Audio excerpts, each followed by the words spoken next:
So hello everyone, welcome to Engineers Career Point platform. My name is Gurvinder. So आज का जो मेरा video है वो आरआरबी जेई की नोटिफिकेशन से रिलेटेड है। डिटेल नोटिफिकेशन इसका आ चुका है, फॉर्म फिलिंग इसका प्रोसेस स्टार्ट हो चुका है। तो अब डिटेल नोटिफिकेशन में वैसे तो मेजोरिटी आप लोगों ने गो थ्रू कर लिया होगा, लेकिन कुछ इंपॉर्टेंट पॉइंट्स हैं जो मेरे को आपको इसमें बताने हैं। और मेरा पर्पस इसी वीडियो ये वीडियो बनाने का पर्पस वही है कि मेरे को आपको जो इंपॉर्टेंट पॉइंट्स हैं जो आपको टेक केयर करने हैं while preparing for this RRB JE exam या इसका फॉर्म फिल करने के टाइम पे। इसमें सबसे इंपॉर्टेंट फैक्टर एक रोल प्ले जो ये करेगा कि जो आप लोग इस रीजन से बिलोंग करते हैं, पंजाब, हरियाणा, आपका जम्मू एंड कश्मीर और हिमाचल, तो यहाँ पे आपको दो जोन नज़र में आते हैं। एक चंडीगढ़ जोन नज़र में आता है और एक आपको श्रीनगर जम्मू जोन नज़र में आता है। तो आपके दिमाग में डाउट आता है कि शायद चंडीगढ़ जोन के अंदर ही जो आपके, अगर आपको सपोज पंजाब में जॉब चाहिए या पंजाब में आपको पोस्टिंग लेनी है, या आप हिमाचल से बिलोंग करते हैं, जम्मू कश्मीर, तो आपको पंजाब से, तो आपको चंडीगढ़ रीजन से, चंडीगढ़ जोन से आपको फॉर्म भरना है। ऐसा नहीं है, आपको जो फॉर्म भरना है वो श्रीनगर और जम्मू से भरना है, क्योंकि आपका वो नॉर्दर्न के अंदर आता है। तो चंडीगढ़ के अंदर अगर आप देखोगे तो वो आपका यूपी और इस साइड वाले उत्तराखंड वगैरह ये स्टेट्स आपकी कवर करता है। अदरवाइज जो आपका जम्मू के अंदर जो है, श्रीनगर जम्मू के अंदर आपका जो पंजाब में पोस्टिंग, जम्मू कश्मीर में पोस्टिंग, हिमाचल में पोस्टिंग और आपका हरियाणा में पोस्टिंग इसके अंदर आएगा। उसके बाद मैं आपको इसका बता देता हूँ नंबर ऑफ सीट्स किस जोन में कितनी है, वो भी हम एक बार डिस्कस कर लेते हैं। और ये इंपॉर्टेंट पॉइंट होता है। देखो, ये मैंने आपको पहले भी डिस्कस किया था कि इस जोन के अंदर, श्रीनगर जम्मू जोन में सबसे कम जो है वो कंपटीशन होता है। रीजन उसके पीछे ये है कि स्टूडेंट इसमें इंटरेस्टेड नहीं होता है ज़्यादा। आप लोग देखो, पिछली पोस्टिंग देखिए जो 2018-19 में रिक्रूटमेंट हुआ था, उसमें मेजॉरिटी लोग जो ज्वाइन किए आरआरबी जेई को वो अदर स्टेट से हैं। अब ऐसा नहीं है कि उनका मेरिट अच्छा था या उनका डिसाइड किया, उन्होंने अपना एग्ज़ाम होने के बाद डिसाइड किया कि उनको पंजाब रीजन में जाना है या यहाँ पे पोस्टिंग लेना है। ये शुरू में ही डिसाइड होता है कि जब आप जोन वाइज फॉर्म फिलिंग करना अप्लाई करते हैं। तो इस चीज़ का ध्यान में रखना, इसको आप मिस मत कर जाना, क्योंकि कंपटीशन लो है। अगर यूपी के स्टूडेंट को पता है यार कि भाई श्रीनगर जम्मू में कंपटीशन कम है, तो और सीट्स भी कंपेटिवली कम है और कंपटीशन भी कंपेटिवली कम है, तो उसको पता है कि अगर मैं यहाँ पे अप्लाई करूँगा तो यहाँ पे मेरे को कम कंपटीशन मिलेगा, यहाँ पे मेरे को ईजी है जॉब लेना, एज कम्पेयर टू अगर वो as a UP as a cadre के अंदर अप्लाई करता है, यूपी जोन के अंदर अप्लाई करता है, तो वहाँ पे उसको ह्यूज कंपटीशन मिलता है। तो इस चीज़ का आपको ध्यान रखना है, जो इस रीजन से स्टूडेंट्स आप लोग बिलोंग करते हैं, कि आपको अप्लाई करना है और मेहनत करनी है और आपको अपने स्टेट में जॉब मिल जाएगा। क्योंकि ये 4 स्टेट्स में मैंने जो ट्रेंड देखा है कि आप लोग अपने स्टेट में काम करना चाहते हैं, करिए, कोई मना नहीं कर रहा है, लेकिन ऐसी अपॉर्चुनिटीज़ ये सोच के कि मेरे को कहीं और चला जाऊंगा या इसमें कुछ XYZ जो भी रीजन से आप लोग नहीं भर रहे हैं आरआरबी जेई एग्जाम को, उसको टोटली दिमाग से निकाल के आप इस एग्जाम की प्रिपरेशन के लिए जुड़ जाइए। और ECP योरपीडिया जो है इसका मॉड्यूल लॉन्च कर चुके हैं। आप लोगों में से जो भी इंटरेस्टेड है इस एग्जाम की प्रिपरेशन करने के लिए योरपीडिया ECP टीम के साथ, आप गूगल फॉर्म भर दीजिए या डायरेक्टली वेबसाइट से जाके आप इसको ज्वाइन कर सकते हैं। Now come to the notification part. Notification को एक बार गो थ्रू कर लेते हैं। इसमें जो टोटल वैकेंसीज आई हैं 7,934 जो हैं वो आपकी जूनियर इंजीनियर लेवल के लिए। हाँ, इसमें एज एक बहुत बड़ा फैक्टर है कि 1 जनवरी 2025 को आपका जो एज है वो इसके अंदर लाई करना चाहिए। पहले एज लिमिट इसका कम होता था, अभी इन्होंने जो एज लिमिट है वो 36 कर दी है। फॉर्म फिलिंग जो है वो 30 जुलाई से आपका स्टार्ट हो रहा है, लास्ट डेट इसका 29 अगस्त है। और आपका जो मॉडिफिकेशन आपका एप्लीकेशन में करने का वो 8 सितंबर तक है। अब डाउट आएगा कि सर एग्ज़ाम कब तक हो सकता है इसका, तो आप एक्सपेक्ट करके चलो कि मैंने बताया था कि 15 दिसंबर से पहले एग्जाम नहीं होगा, उसके बाद ही एग्जाम होगा, क्योंकि रेलवे का थोड़ा सा स्लो है प्रोसेस, थोड़ा टाइम लेते हैं, लेकिन 15 दिसंबर के बाद ही आप एक्सपेक्ट करके चलो। तो अगस्त, सितंबर, अक्टूबर, नवंबर 4 महीने आप लोगों के पास है, जिसमें आप इजीली बहुत अच्छे तरीके से आप लोग इसका प्रिपरेशन जो है वो कर सकते हैं। Now come to the next point. आपने वैसे, मैंने जैसे पहले भी बोला कि आपने इसको मेजॉरिटी लोग बच्चों ने इसको गो थ्रू कर लिया होगा। मैं सिलेबस और उसके बाकी चीज़ों के बारे में भी हम डिस्कशन करेंगे। पॉइंट एक एज का बहुत इंपॉर्टेंट फैक्टर था, एज का डिस्कशन।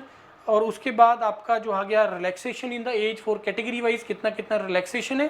तो इस बार काफ़ी अच्छा कर दिया इन्होंने कि जिसमें एज को फैक्टर को बढ़ा दिया है, क्योंकि बहुत सारे बच्चे ऐसा होता है जो एस्पिरेंट्स होते हैं गवर्नमेंट जॉब के लिए, सेंट्रल गवर्नमेंट जॉब्स के लिए, लेकिन एज एक फैक्टर क्राइटेरिया रोल प्ले करता है। उसके अंदर कुछ अलग प्रिपरेशन कर रहे होते हैं, सिविल सर्विसेज की या बाकी और प्रिपरेशन कर रहे होते हैं, तो उनको अपॉर्चुनिटी नहीं मिल कर पाता कि उसमें कम्पीट करने के लिए due to the age factor. लेकिन इसमें 36 आपका एज हो गया, तो that is a good thing. उसके बाद आपका जो इसका प्रोसेस है, ये 3 स्टेजेस में आपका एग्जाम होना है।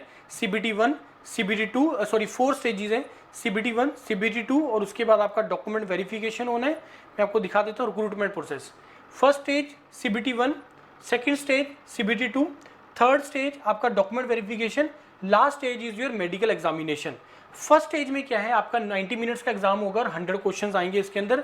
सिलेबस जो CBT 1 का इन्होंने मेंशन किया हुआ है, ऑल्दो कि मैं इसका सिलेबस से रिलेटेड एग्जाम पैटर्न से रिलेटेड एक अलग से वीडियो भी हम लोग बना देंगे।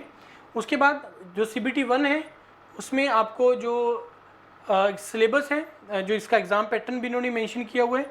CBT 1 का एग्जाम पैटर्न मैथमेटिक्स इन्होंने मेंशन किया है, आपको टॉपिक्स क्वांटिटेटिव एप्टीट्यूड ये मोरलेस, इन जनरल इंटेलिजेंस रीजनिंग वाला पार्ट है, जनरल अवेयरनेस आपका सारा ही आ जाता है, करंट अवेयर नेशनल इंटरनेशनल, आपका स्टैटिक वाला पार्ट और आपका करंट अवेयर वाला पार्ट सब कुछ आ जाता है। उसके बाद जनरल साइंस में फिजिक्स केमिस्ट्री और life sciences up to the 10th standard ये आपको आएगा। तो इन्हीं 4 टॉपिक्स का आपका प्रीलिम्स होगा, 100 क्वेश्चन आएंगे और 100 मार्क्स का होगा और 90 मिनट्स का होगा, राइट। उसके बाद minimum percentage of marks for eligibility for various categories, minimum marks आपको इतने लेके आना जरूरी है। मतलब आउट ऑफ 100 जनरल कैटेगरी से अगर आप बिलोंग करते हैं तो 40 marks, EWS 40, OBC 30 to compete for the next round. उसके बाद आपका आ गया सेकंड स्टेज में आपको 120 मिनट्स का है, 150 टोटल नंबर ऑफ क्वेश्चंस हैं इसके अंदर।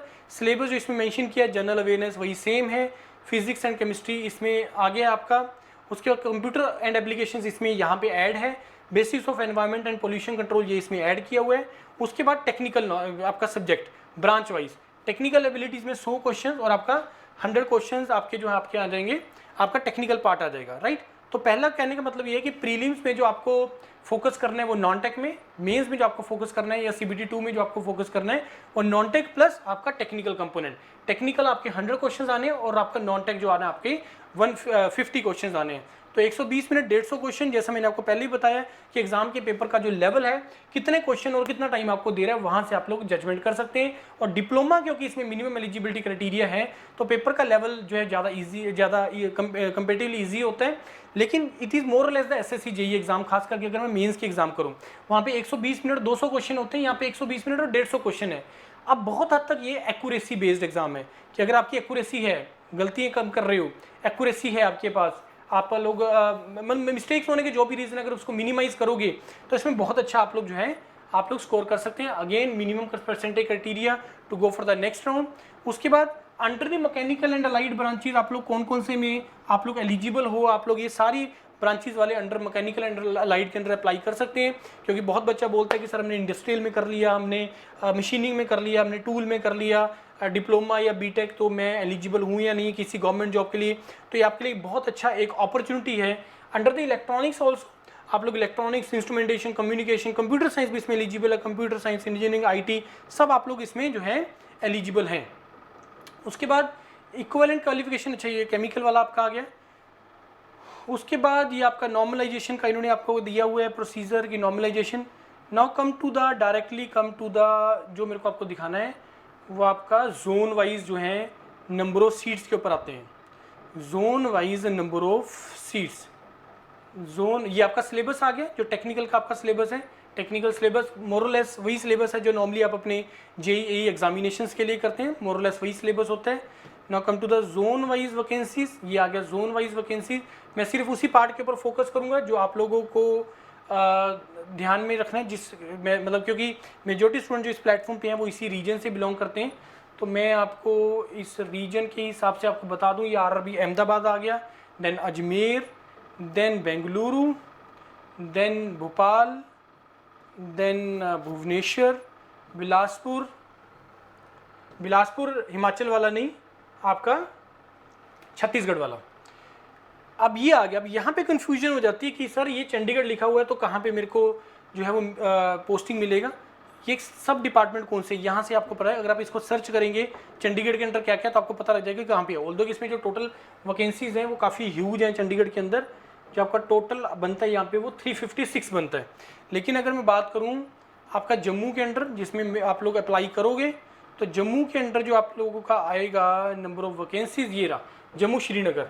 तो इसमें खास करके आपका ये जो रेल कोच फैक्ट्री कपूरथला है, ये PLW जो है आपका पटियाला वाला जो डीजल लोको मोटराइजेशन वर्क्स है DLMW, तो ये PLW और RCF rail coach factory Kapurthala और PLW ये आपका पंजाब के ही सेंटर्स हैं, बाकी अमृतसर और बाकी जगह के हैं। तो आप इसको सर्च करेंगे तो आपको ईजिली मिल जाएगा, मैं इसका एक डेडिकेटेड अलग वीडियो भी बना देंगे।